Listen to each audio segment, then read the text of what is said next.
Welcome to the Double Dribble podcast with Dubin and Dakhil. That's Jared Dubin, author of the amazing newsletter, which you guys have all subscribed to already. I hope, Jared, you've seen an influx of new subscribers, and I hope that continues. Everybody should be subscribing to Last Night in Basketball. Great newsletter in your inbox. You're going to get great tidbits of information and things like that. I cheat, read that before the podcast, although I haven't read the latest one.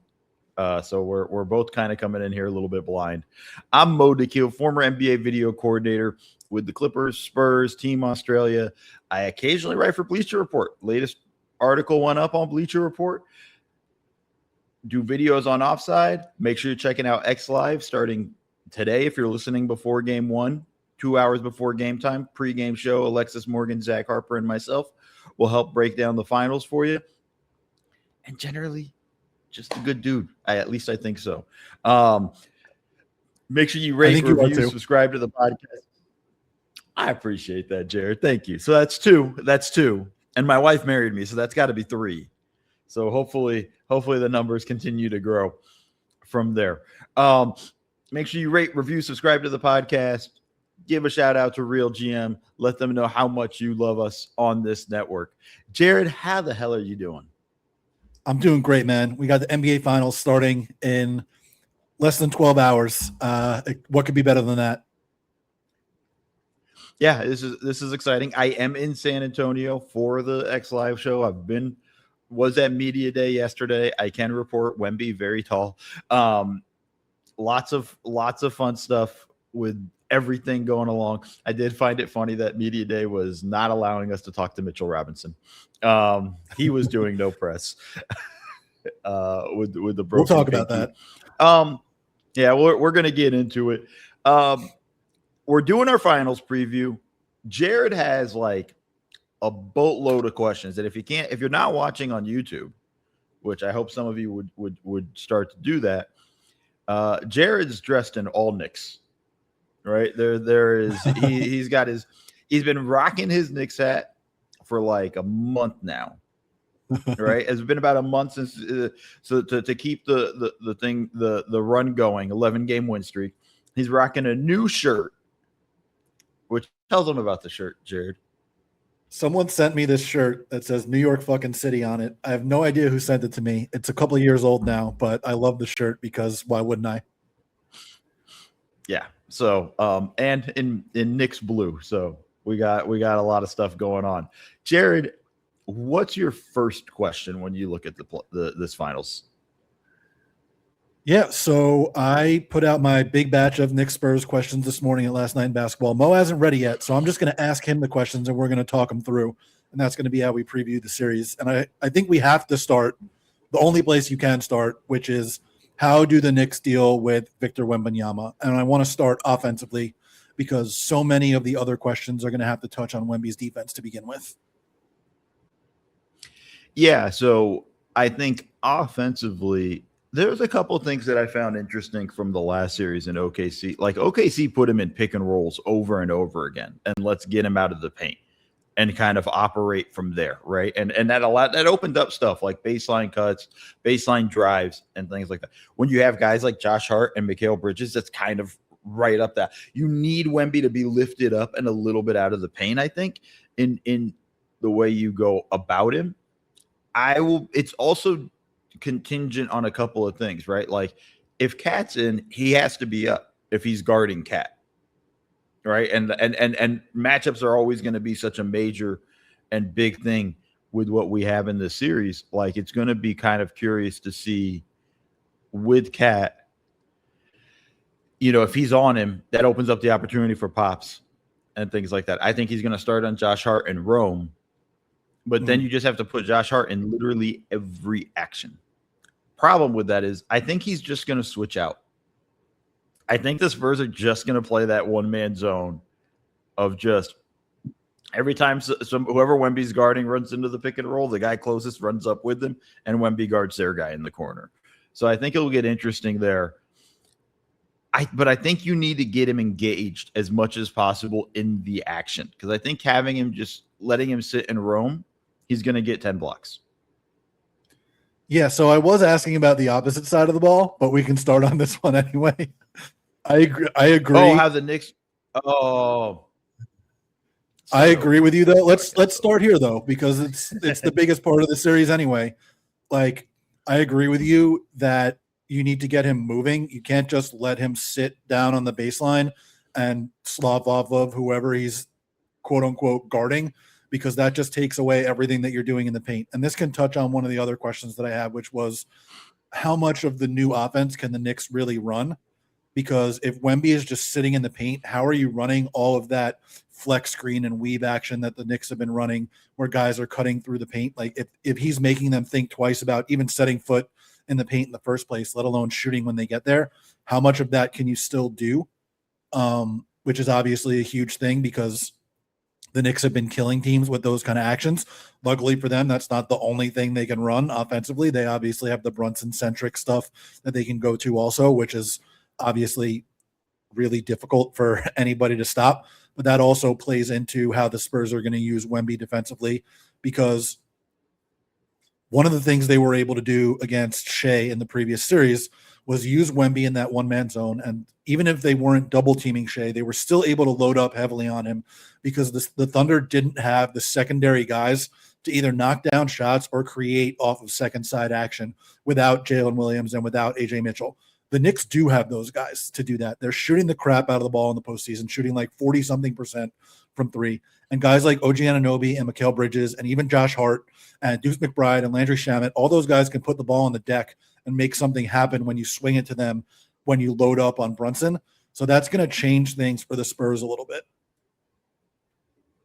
Yeah, I think, when you're looking at the way, I think the way to attack the Spurs defense is actually by getting second side action and getting a lot more of those movement stuff, because it's when they go to, and they will, and it is going to be hard to stop, but when they go to the Brunson pick and roll ISO game and things like that, for starters, there's not a James Harden on the floor, right? There's not a lot of guys that can, there are guys, there's a hierarchy of who they will want to attack, but it's not a James Harden level of like, this dude's not like, we're going to own him. Even Fox, there's not a pigeon out there. Good defensively.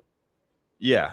And I think so that's kind of the hard part with that. So even when they lock into that, it kind of makes it a little bit more challenging in terms of how their offense is going to kind of operate and work around Wemby. And I think the idea for me is, though, like, if you can get multiple attacks into the paint and just force the defense to rotate, and then the kickouts, because like you said, they got enough guys that can create off the dribble. I mean, Mikal Bridges has been the ultimate grenade thrower at this point, right? Like, they drop the grenade off to him short on the shot clock, and then he finds a way to, I mean, I'm still not over the game in Cleveland.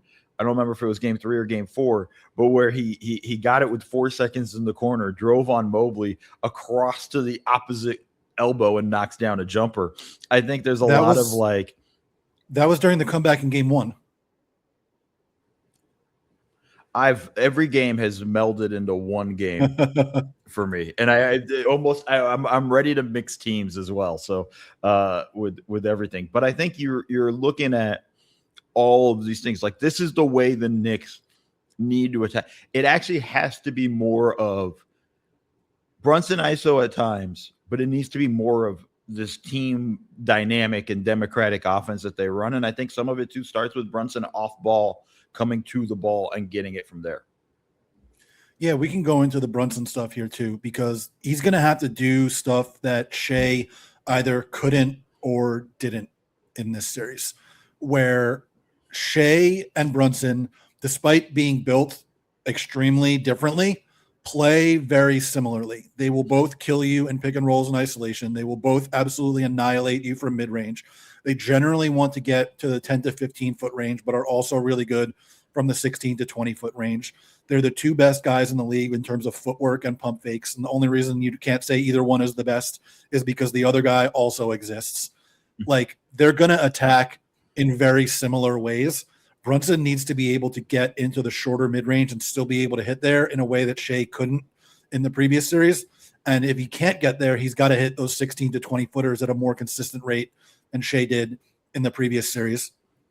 But similarly to what I said earlier, because of the ways that the Knicks can space the floor that the Thunder couldn't in the previous series, he should have more room to operate in this series.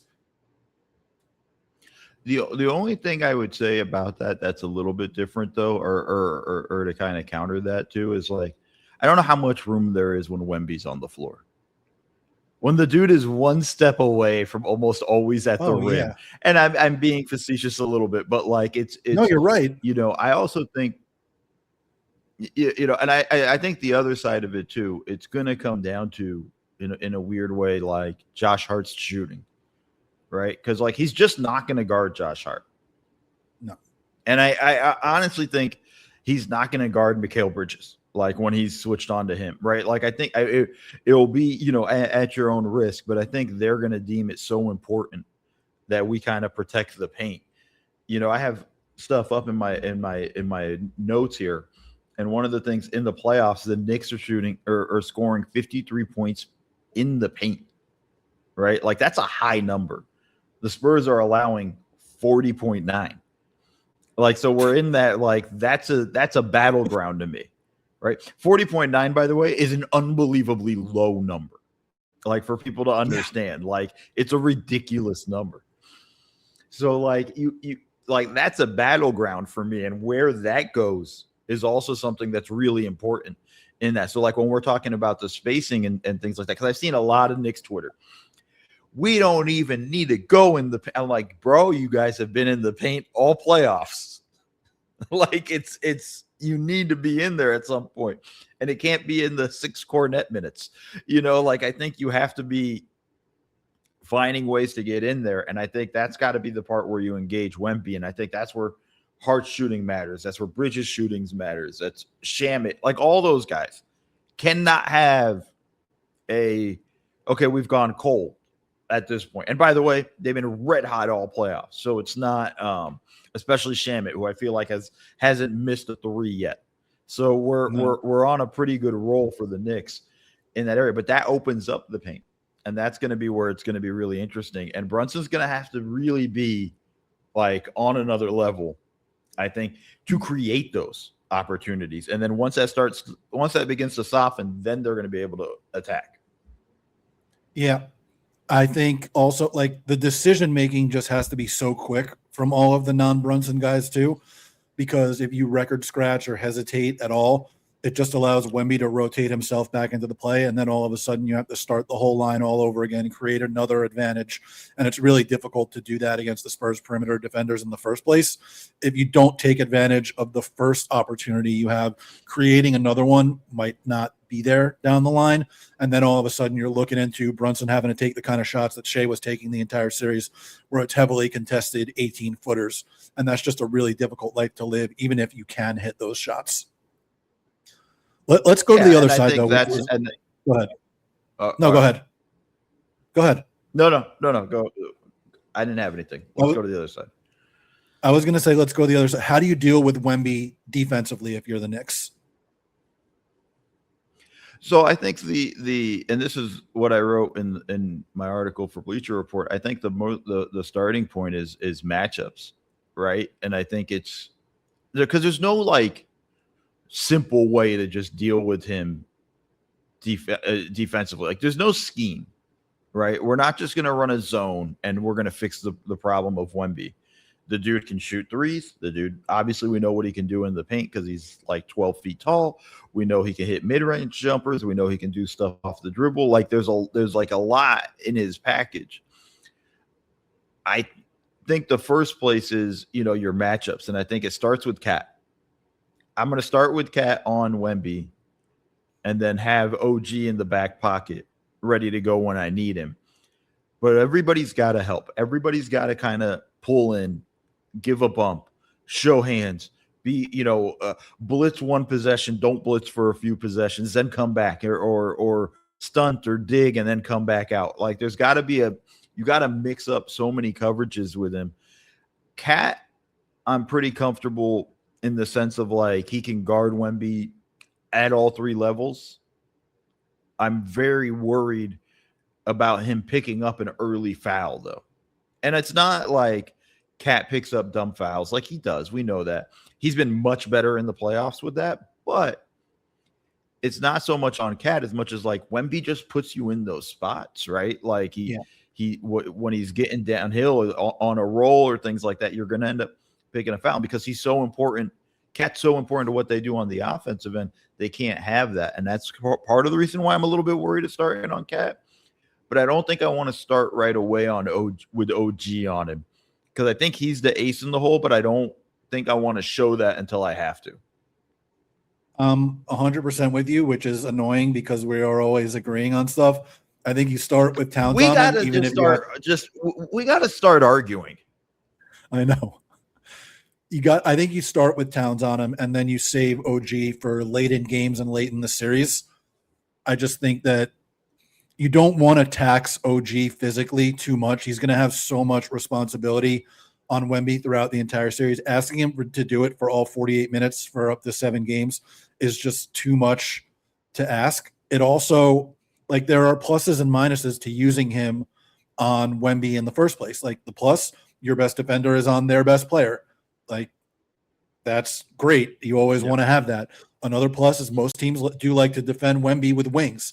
And OG is wing sized, but he's also built like a Mack truck, and he can push Wemby off of his spots in the same way that a traditional big man can, like Isaiah Hartenstein was in the previous series. And he can get really physical with him.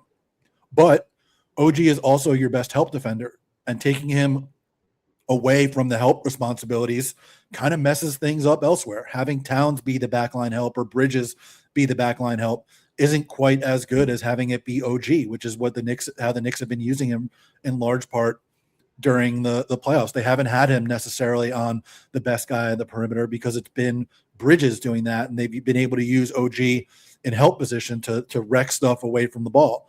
Having him on Wemby doesn't let you do that quite as often. Obviously, you have concerns with Towns with fouling. The one time that he's been in foul trouble this postseason is when he guarded Joel Embiid in the Sixers series. And guarding Wemby is not the same challenge physically because it's less about strength than it is about length and dexterity and being able to be agile and move around. But it's still a similar type of thing where you could get yourself in foul trouble pretty quickly working against the best player on the other team. And like you said, Towns is so important offensively, and we'll get to that next, that you've got to be worried about those fouls. But you do have Mitchell Robinson also, who can fill, I think, a similar role to what Hartenstein did in the previous series, where you're just beating the hell out of him for however long you're in the game. So you bring up the Mitchell Robinson point, and I think that's something that we have to kind of obviously talk about with the fact that, like, he does have this broken pinky. He had surgery. I'm guessing, I haven't seen anything, but I'm guessing he's going to play game 1. I don't know if they've announced anything yet or no. He's listed as questionable, but everybody basically expects him to play at this point. Yeah, so I'm expecting him to play in game 1.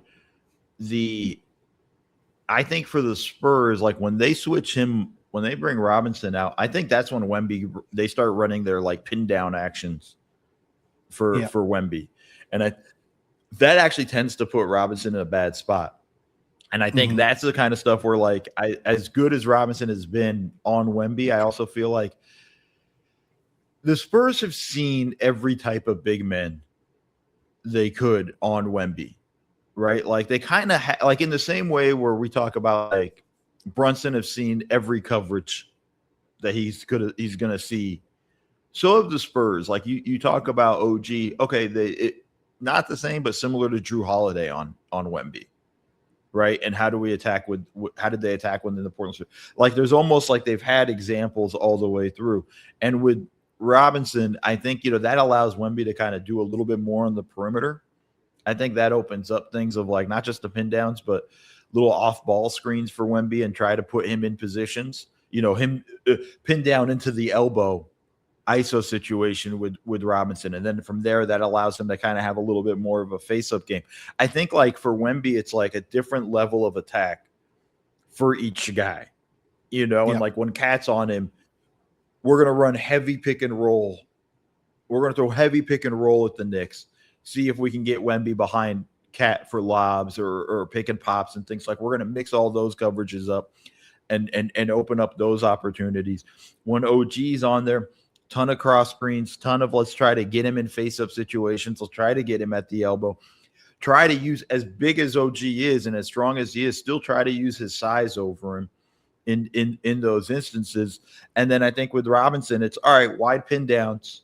Let's run Wemby off wide pin downs and make Robinson have to kind of guard a little bit more in space. Not saying he can't do it, but I'm just saying that's how I would be if I'm the Spurs, going like, this is how I'm going to attack these three matchups in particular. And then everything else from the Knicks has to be, we got to be help. It's like we talked about. It's not just one person guarding Wemby. That clip that's floating around from the cup of OG bumping Wemby, all over the place, like coming off a cross screen, bumping, and Wemby comes back. If you watch it closely, in all those instances, Josh Hart at least tags him twice, and gives him a little bit of a bump or whatever. And that's perfect. That's perfectly fine, but it's just to buy time for OG to recover and things like that. And then to touch up Wemby a little bit. Like, I think we're going to see a lot more of that stuff in this series. I'm fascinated by just that matchup and like the Wemby versus the bigs. I think that's going to be really interesting. Yeah, the off-ball help just has to be so locked in when you're dealing with Wemby, especially when he's being guarded by one of the big guys. I think OG, you can trust a little bit more to fight through things himself and get it back into position. You still have to obviously bump him so that he doesn't get deep post position. You got to give OG time enough to recover to force him off of the low block and get him out to the elbow extended or the wing extended or things like that. When it's Robinson and you're running those pin downs, like, he can curl him around into the paint because centers aren't used to guarding pin downs they're used to guarding pin downs when the center is the guy setting the screen. They're not used to guarding pin downs when the center is the guy getting the screen and coming around for a curl or popping out to the perimeter. Right. And the Spurs are going to do that. They're going to use Brunson's man as the screener and be like, okay, deal with this. Or they're going to use Hart's man as the screener and say, do you want to switch Hart onto Wemby? Do you want to switch Bridges onto Wemby? Do you want to switch Shamet or McBride onto Wemby? It's going to be a small guy setting those pin down screens, and he can curl it in and get it right to the basket, or he can pop out to the perimeter for three. And all of a sudden, Robinson or Towns, I think it's more likely to see those with Robinson, has got to deal with something that they're really not used to. You can also get like the screen for screener pick and pop stuff so that the big man is delayed coming out to the top. And all of a sudden you get Wemby a wide open three at the top of the key, as opposed to one where he's more heavily contested. Like, there are just so many different ways that he can test you. Like, if I'm the Knicks, I'm just kind of living with the threes and being like, if he beats us this way, tip your fucking cap, Yeah. I think that's going to be part of their hope, is that he's actually more into, the problem for this, when he starts shooting a ton of threes, that actually takes him out of the paint. I think that's their kind of hope. If you're the Knicks, you kind of want to see that sort of work itself out.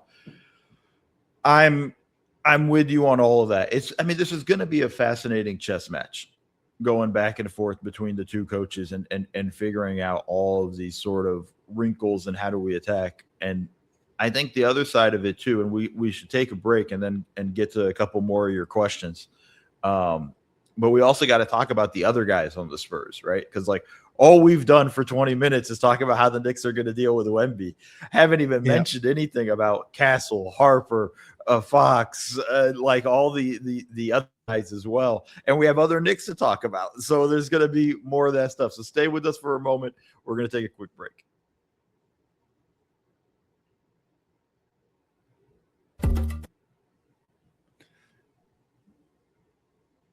And we're back. I'm doing it this time, the reintroduction. Never done that one before. There you go. Well, let's do one more thing that's somewhat Wemby centric, at least still, because I do think it's the most important thing when the Knicks are on offense. How are you dealing with karl-Anthony Towns? Like, who are you guarding him with, and how do you want to deal with the problems that he presents, both as a shooter, a passer, and a driver at this point? Because all of those three things are operating at about just as high a level as possible right now. So I think I've sort of settled on starting with it's hard. Like, that's a matchup that's tough for the Spurs in that area, because I kind of want to start with Castle on Brunson, right? Yeah. Like, that's sort of where I want to start.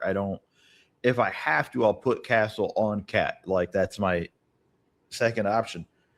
And But that I was, think I just to be clear, might have that was the most common half court matchup for Towns during the regular season was Castle. Some of that is skewed because Wemby was coming off the bench in the cup game and still on a minutes limit for the December 31st game, but that was the most common matchup. And for me, I think you go, with the Spurs, I think you might actually have to go with like Champagny or Vassell on Cat and just, deal with the size disadvantage that you have. And you have to worry about, like, this is just what it is. Like, we're going to have this problem. It's going to be the issue that we're dealing with. And then, fuck, man, like, just hope we have enough defense behind it so that we don't have to put Castle on him. Because when you have to put Castle on him, then it's Vassell or Champagny on Brunson. He's going to eat. Brunson's going to eat.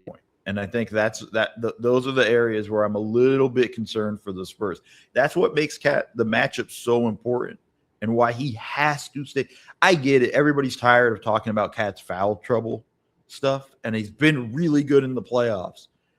But like he just can't have a brain fart and pick up 2 fouls midway through the first quarter. Like, because he's not a player you can trust to play with 2 fouls and not pick up that third the rest of the way, for that quarter. So I think they have to be, it's going to be really interesting to see how it goes, because for the Spurs, that's a problem.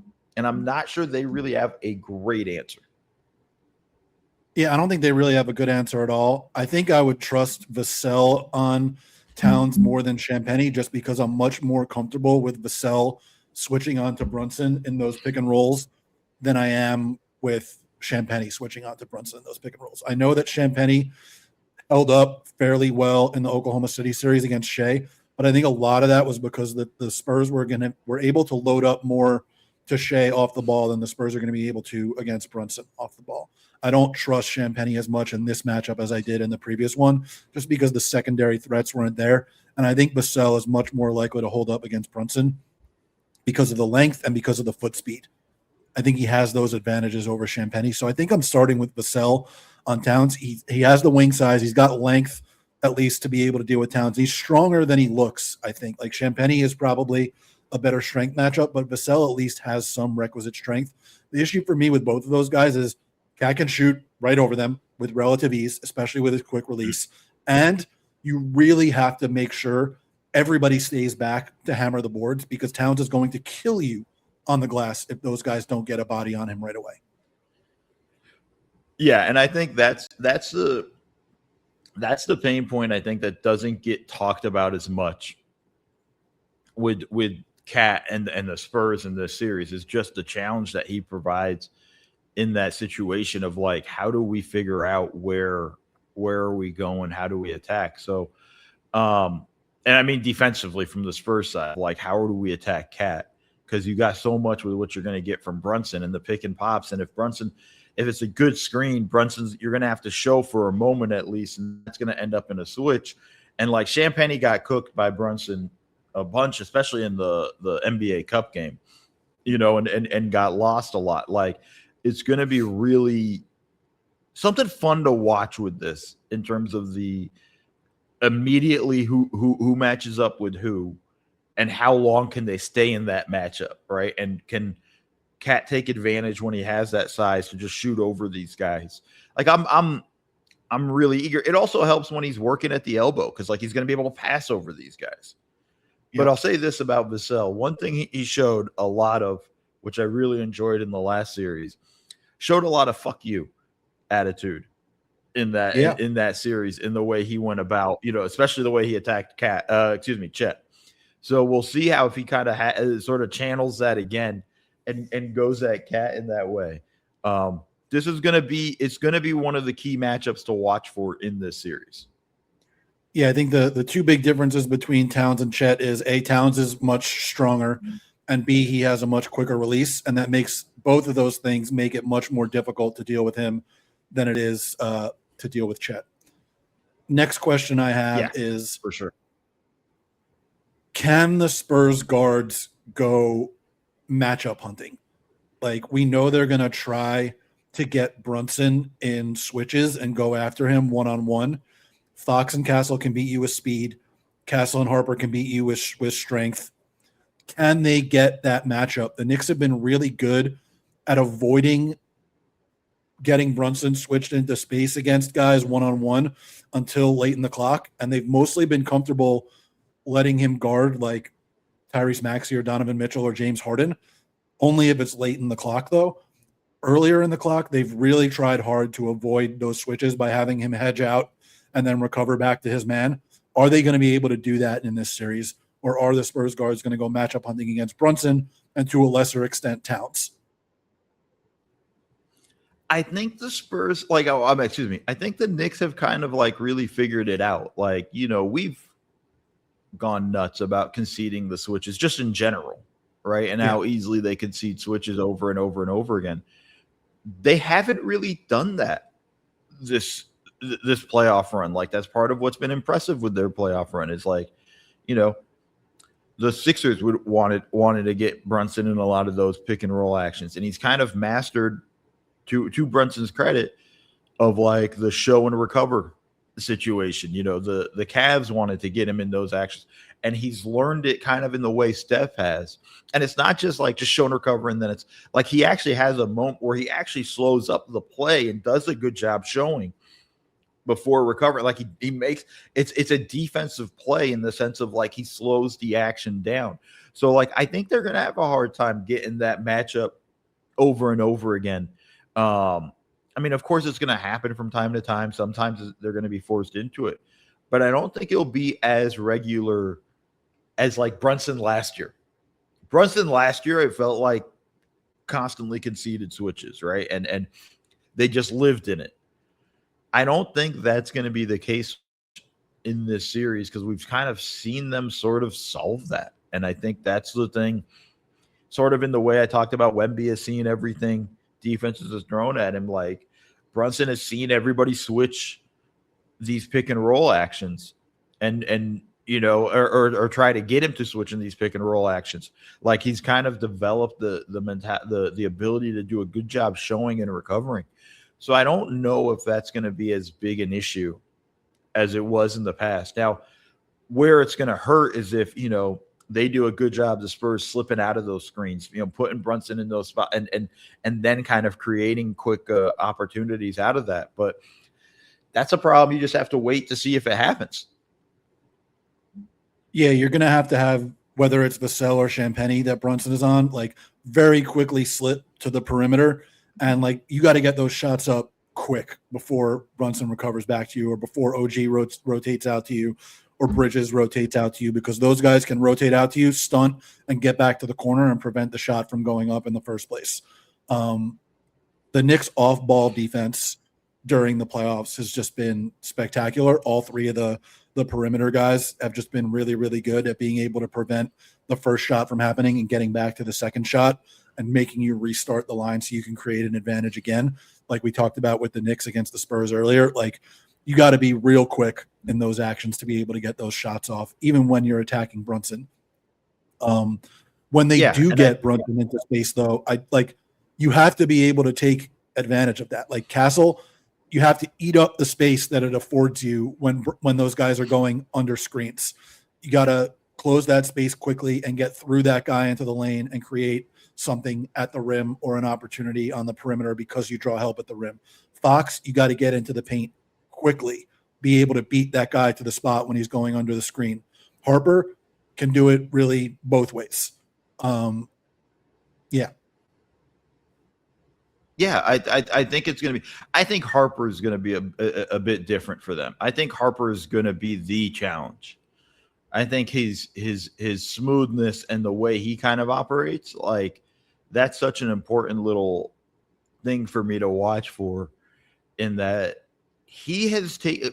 When you look at the guards he's gone up against and like the defenders he's made not look bad, but like he's made it look easy against Jalen Williams. He's made it look easy against Drew Holiday. Like, it's like I'm kind of like watching this stuff going like, dude, he's like shaking dudes that were like are good defenders. Or going through and I'll them. be curious to see where through Lou Dort early in the series in a way that was like, yeah, you're going through a truck It makes no sense. Yeah. And it's like you kind of just see the way it like he attacks. Like I'm kind of like, that's actually something I think they can find a way when he gets it. I'm not worried about it. Castle, I think it's a little bit erratic. And I'm worried about a bit in that regard, where it's, he's gotten a lot better at understanding when they go under to eat up the real estate, like you were talking about. But like there's a level of sometimes he gets a little bit over penetrates and it becomes an issue. I think you have situations where it's you want to see a little bit more steady. Like I want to see him attack more the second side than actually initiate offense. I think that's where he's best at. Fox is going to be interesting because just his speed. If his ankle's right and he's had, they've had 4 days rest after game 7, like there's going to be a level of like burst that if they can get that, that's going to open up things for them offensively. This is going to be, I'm just telling you, this is going to be such a good series.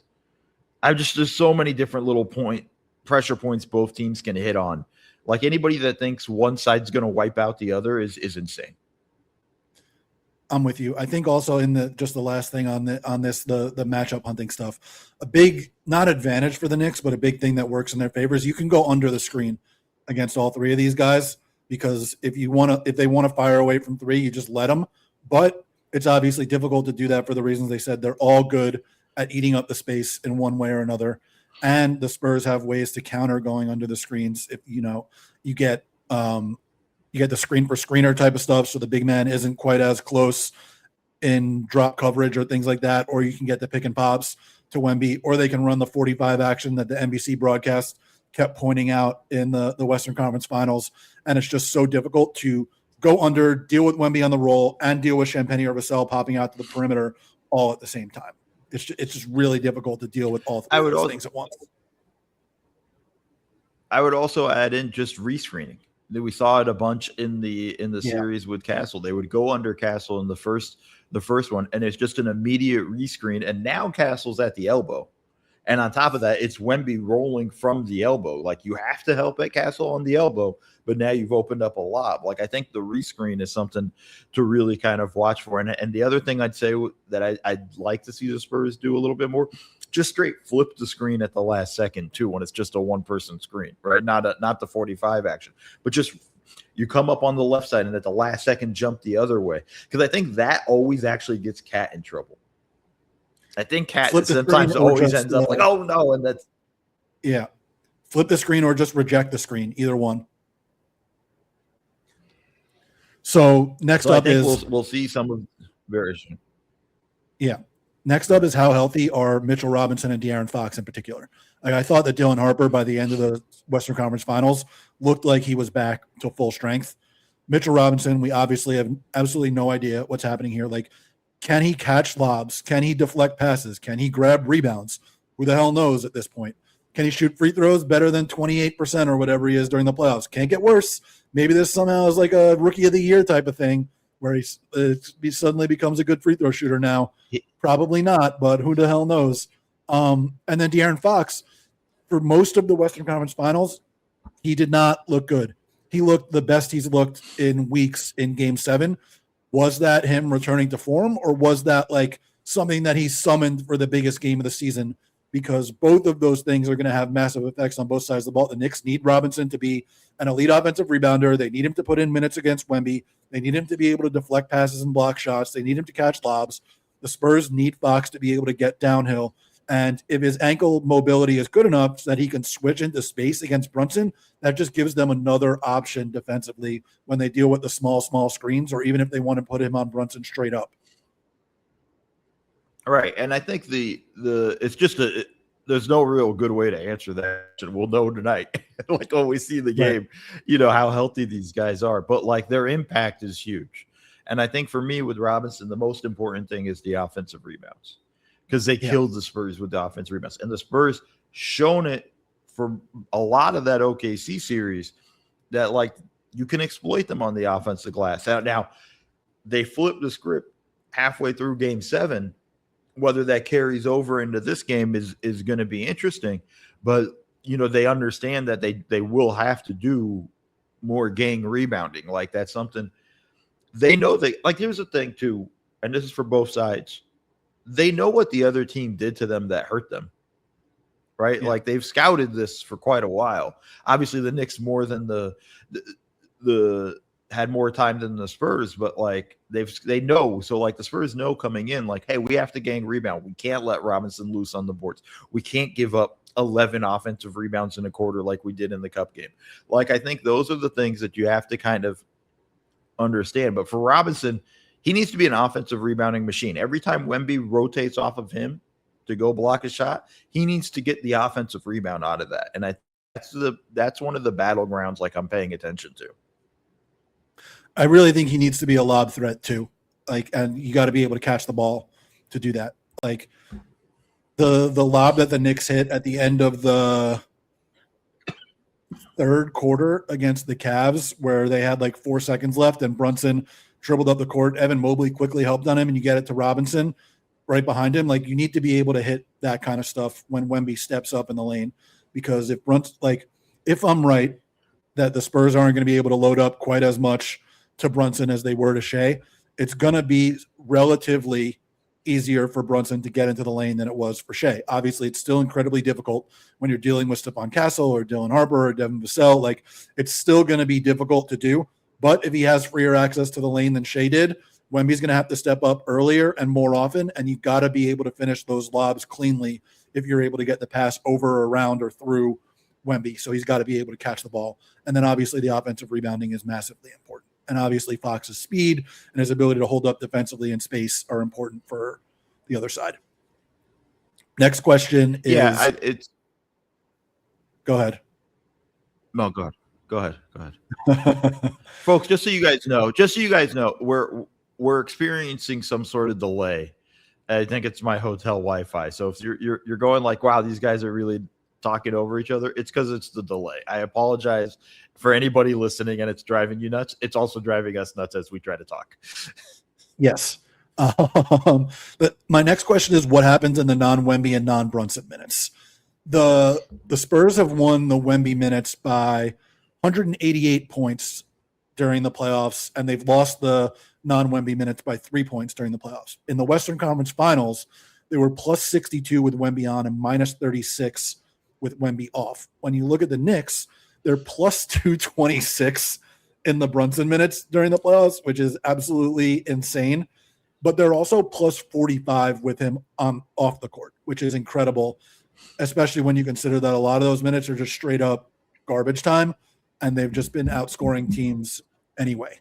But the way that the Knicks and the Spurs organize the rotations is much different.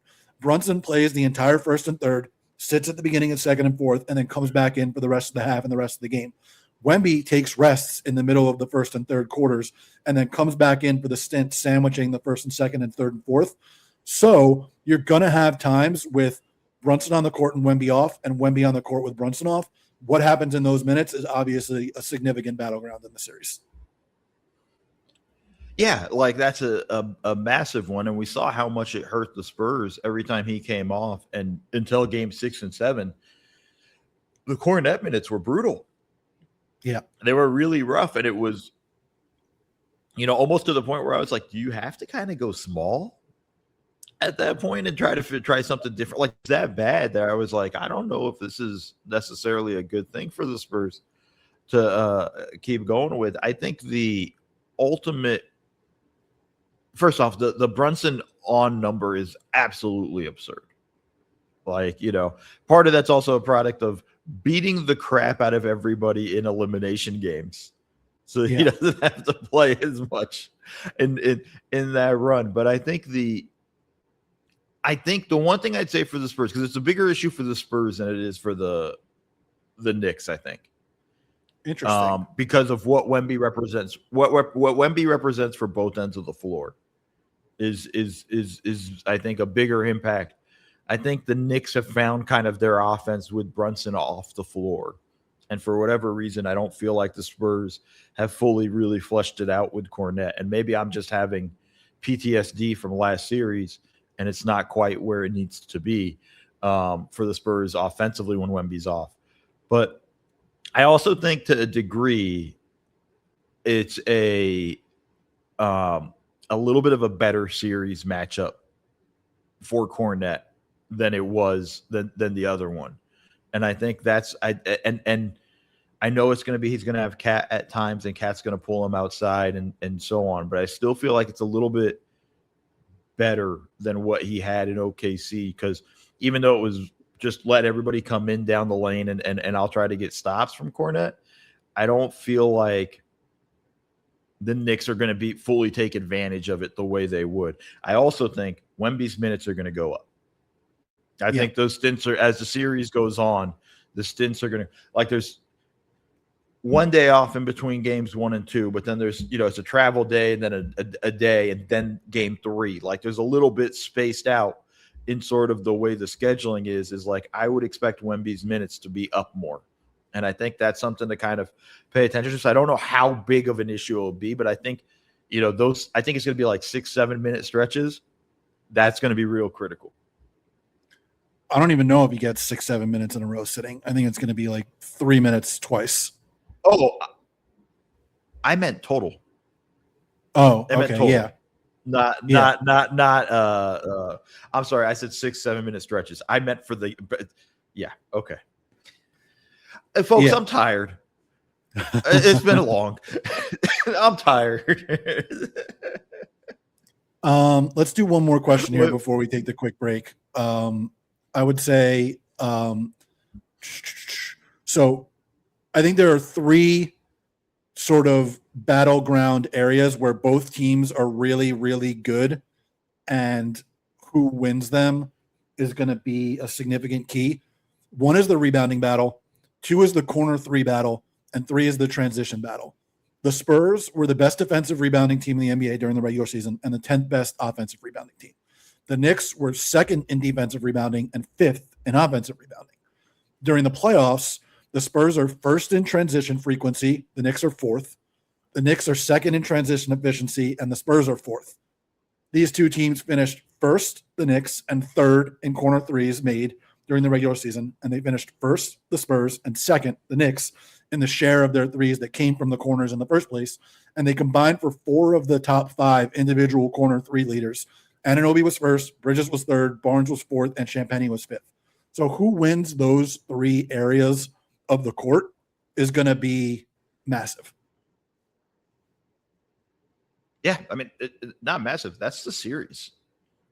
All of that's the series. How many times have I come on here during the playoffs talking about the Spurs saying they got to play fast, right? Like, that's what they do. They get up, and it's not. And again, I've repeated over and over again.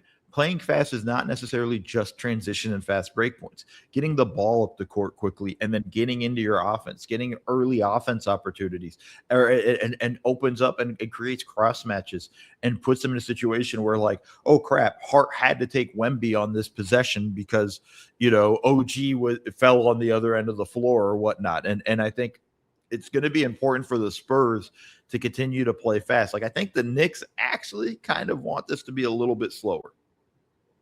In terms of the series, I know how good the Spurs are defensively, but I think this is a series where maybe they kind of want to be a little bit selective in their transition moments, and I think it's going to be important to see if they have those opportunities. So I think for me, that's a big one. The rebounding's huge just because we talked about it. The Knicks dominated them on the offensive glass. Like, it's important that they handle that properly. If you're the Spurs, we kind of discussed it. The corner 3s, whoever can create the most corner 3s will probably win that game, in each game. Whoever gets the most corner 3s, and of course we have to add in, you have to make them, but like, who can ever create the best corner 3s are probably going to win the game that night. And I think that's going to be a battleground. I'm going to add a 4th one, and I mentioned it already. The points in the paint, man. The Knicks have to get points in the paint in this series, and it's going to be tough against Wemby, but they have to find a way to get that. They can't just be bombing from the outside. I know how well they've shot it, but like, they got to find ways to get that ball in the paint. What's interesting is in the game that they really beat the Spurs by the most, they didn't do that. They took, I think, 49 2s and 48 3s in that 3rd game. against the Spurs where they destroyed them, and they just were raining threes everywhere on the court, especially in the non-Hart minutes where they were playing with a true 5 outlook. I think in that game they won by 20 something, and Hart was dead even in plus minus when he was on the court, and they just destroyed in the minutes when he was not out there because they kept hitting threes. But hitting threes helps you create looks in the paint because you have to lift Wemby a little bit higher out on the court. Like getting Wemby moving around on the court as opposed to just planting himself near the lane is just the single biggest thing that the Knicks have to do in the series. Some of that is going to come on the drive. Some of that is going to come from hitting threes, and some of it is going to come from getting out in transition. Like, I think you're right that they have to be selective in their transition opportunities because you don't want to get into a track meet with the Spurs, but you got to be able to capitalize on those transition opportunities. And the Knicks have done that better than basically anybody in the playoffs. Yeah, so this is going to be really interesting. Like, I'm really kind of fascinated to see this whole series sort of play out. Again, this is going to be, I'm very excited for this series. This is going to be a lot of fun. Like, I'm pumped for this one. I don't think we could have had OKC would have been fun, but I think this is even a touch more exciting with all of that. So we're going to take a break, and then we're going to go into our predictions and why we're making said predictions and bounce from there.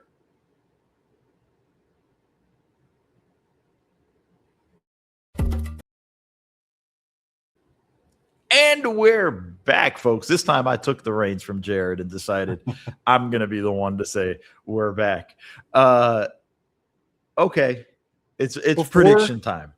And I was going to say, before we get into the predictions, I do have some grab bag stuff that I just want to run through that could also matter in the series that I didn't break down quite as deeply as I did the other questions that we talked about.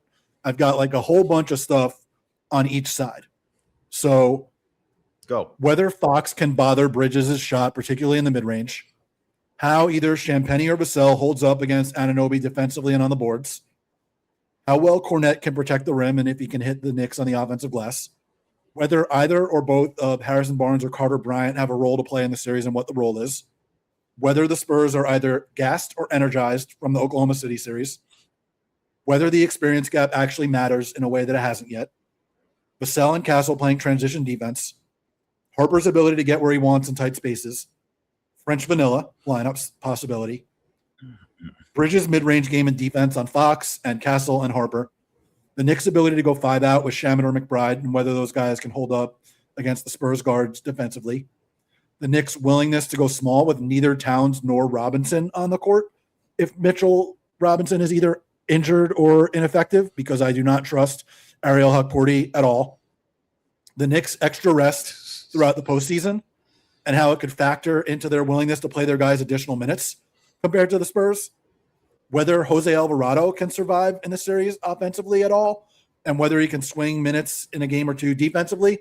And then just the completely raucous energy that we're going to see in Madison Square Garden, and like especially in Madison Square Garden, but also whatever the hell they're calling the arena that the Spurs are playing in now. It's the Frost Bank Center Arena. I know that because I have to take my rideshare car there. I love all of that. I'm going to push back on the experience thing. Experience doesn't matter. Well, I'm not saying it will matter. I'm saying it could matter. No, but I don't but I don't even think it, because I don't think either side's experienced in the finals. Like, this is different now. Besides OG, the only guys that have played in the finals are Knicks, Barnes, Bridges, and Clarkson. I think are the only guys that have played in the finals. OG wasn't on that Toronto team. He was, but he didn't play because he got the appendectomy right before the playoffs. That's right. I forgot about that. But like, so for me, it's like the experience isn't like both sides are inexperienced. So when you were saying the inexperience gap, I'm like, neither side is, because this is different. This isn't the same as like, we've been through this before. We understand this. They've never done a media day like they did yesterday. For the most part, the majority of those guys, right? And experiencing that. So it's all different in that sense. I forgot to mention this. It has no bearing on the series at all. I found it fascinating that Wemby decided to have a team screening of the movie Obsession, a horror flick for those that don't know, to wind down after Game 7. Jared, before we go into predictions, is that like your idea of how you want to wind down? Is watch from what I understand, like a relatively like uncomfortable horror flick? Is that how you wind down at the end of the day? No, absolutely not. I don't watch really horror movies in the first place, but especially not to wind down after a grueling 7-game series against the defending champions. I don't think would be my choice of a way to wind down. No. I don't watch horror movies. Apparently, this movie's doing really well. A lot of people are raving about it, but it just seems like a wild thing. When I saw that, I was like, Wemby really is a psycho. I was like, that dude's insane. Okay, enough fun with that one. Jared, who are you picking? I can kind of guess who you're going with, but like, I also what games? I've been going back and forth, and until literally this second where I am actually forced to make a prediction, I still didn't really know who I was going to pick, and just kind of talking it through.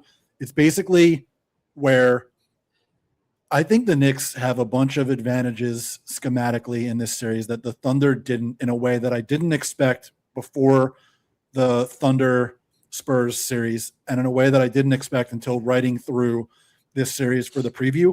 But the Spurs have a guy who makes matchup advantages not matter at all. And it's basically, do I go with what I think schematically is going to matter, or do I go with what I think is just this guy is the best player and he makes everything not matter, and that's the only thing that's going to matter in the series? And you know what? You go first. I still need to waffle a little bit more.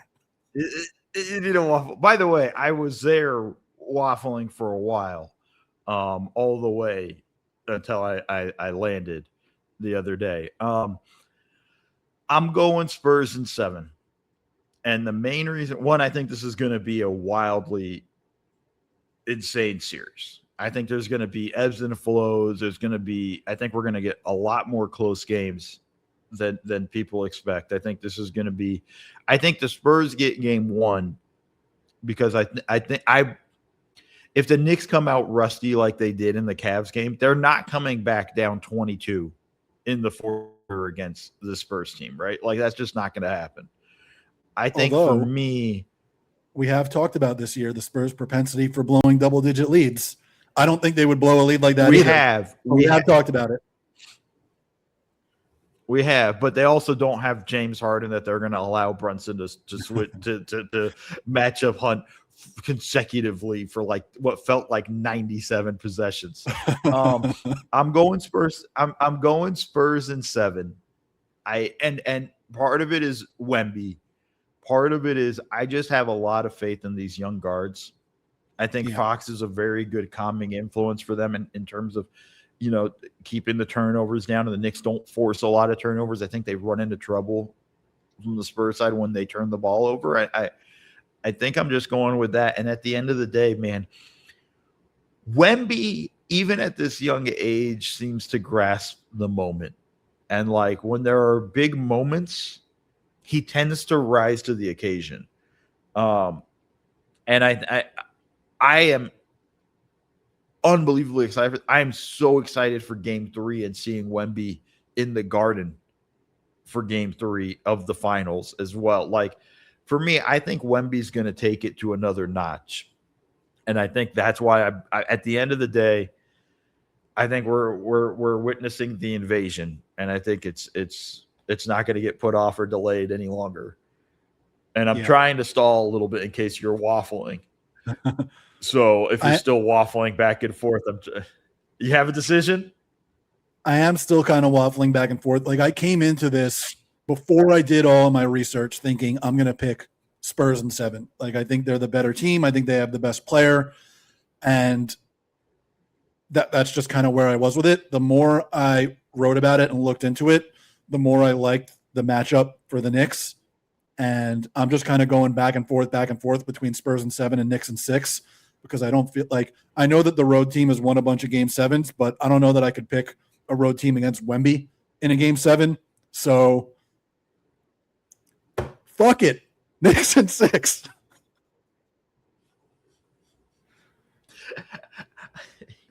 You're the second person who has told me their prediction almost exactly that way. Oh, yeah? Every time somebody picks the Knicks, it always starts with a fuck it. Yeah, I mean, I feel like a lot of people I've talked to, it has come down to, you know what, the Spurs are so good, but I just think the Knicks are going to win. Well, I think we always thought, like, if both teams were healthy, being the Thunder and the Spurs, we always thought the Spurs were the better matchup for the Knicks. I think everybody kind of thought that. And for me, the thing that's kind of most surprising about this series, or the lead up to this series, is like the odds were so high in the Spurs' favor, which I thought was weird, because this is a really tough matchup. Like, this is going to be a tough series for the Spurs. Like, this isn't, to me, it was always kind of like, it's kind of a pick 'em. Like, I kind of felt like it's closer to being, that than I think at the time, after game 7, it was like the Spurs plus 210 or something like that. I don't know what the line is now anymore, but even when it was plus 210, I was like, that's really high. And I'm not sure I really, buy that. It will not shock me at all if the Spurs win. The Knicks win this series in 6 or 7. This is going to be a 6 or 7 game series, though. This is not going to be a 5-game series either way. Like, I think this is going to be a full-on battle. And everybody should brace themselves for it and embrace it, because I think it's going to be fun as hell. It's going to be so much fun. I can't wait. I can't wait to see game 1. I especially can't wait to see game 3. That's going to be an absolute madhouse here in the Garden. Wemby's the best player in the world. The Knicks are playing at as high a level as any team in the history of professional basketball has played. And I just can't wait to watch these guys go at each other, man. It's going to be incredible. Yeah. Well, folks, that's going to do it for our finals preview. Make sure you subscribe to Jared's podcast. Make sure you check me out on X Live today. Make sure you join Offside and have all of that fun stuff there, and all the creators of videos that we're dropping. Make sure you're following us there, and rate, review, subscribe to the podcast on the RealGM network. And thank you for listening to the Double Dribble podcast. See y'all.